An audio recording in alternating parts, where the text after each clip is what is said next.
नुकताच प्रदर्शित झालेला दशावतार या चित्रपटाने 5 ते 6 दिवसात 10 कोटींचा गल्ला जमवलेला आहे.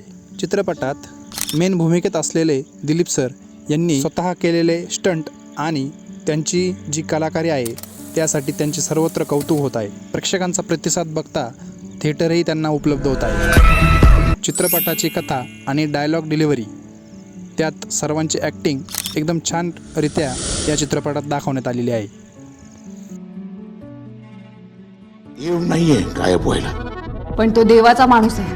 तुम्ही जमीन बडवत बसाल आणि तो पंजा मारून निघून जाईल. आपण नेहमी ऐकतो की मराठी चित्रपटांना थिएटर मिळत नाही, शोज मिळत नाही, परंतु असे का होते?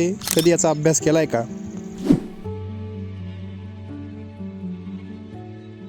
फालतूसारखी स्टोरी बनवायची आणि काही पण डायलॉग डिलिव्हर करायचे.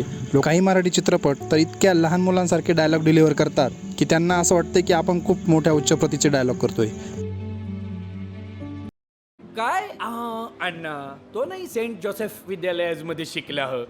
इंग्लिशमध्ये सांगा ना त्याला. Doctor tablet mouth, Anna tablet ouch.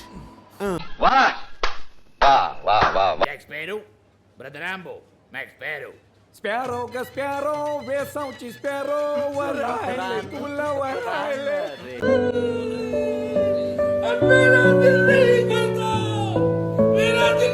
काही महाशय 2 मिनिटाच्या टिकटॉक व्हिडिओवरून ठरवतात की आपण कलाकार आहोत. आता तो पिक्चर बघायचा की नाही बघायचा हे प्रेक्षकांच्या मनावर असलं पाहिजे.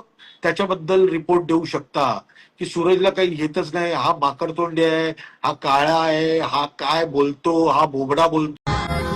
बस कुछ देर और मुझे जिंदा रख, थोड़ी सी जिंदगी और दे दे.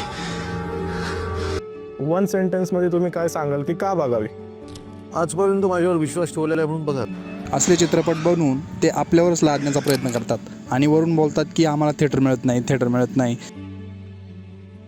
पोळ्या दे नाहीतर बिस्किट दे असं म्हणा ना अण्णा. बिस्किट डब्यात ठेवायचे असतात, पुस्तकं कपाटात ठेवायची असतात. हे असे विनोद असतील तर तुम्हीच सांगा काय करायला पाहिजे. लोक पैसे वेळ घालून इतकं तुमचे हे फालतू डायलॉग बघण्यासाठी येतात थोडी. दशावतार सारखे चित्रपट जर असतील तर त्यांना शोज मागावे लागत नाही, तर ते आपोआप शोज मिळतात, शोज लागतात. बघा तुम्हाला पटतंय का? मला नक्कीच कमेंटमध्ये सांगा. धन्यवाद.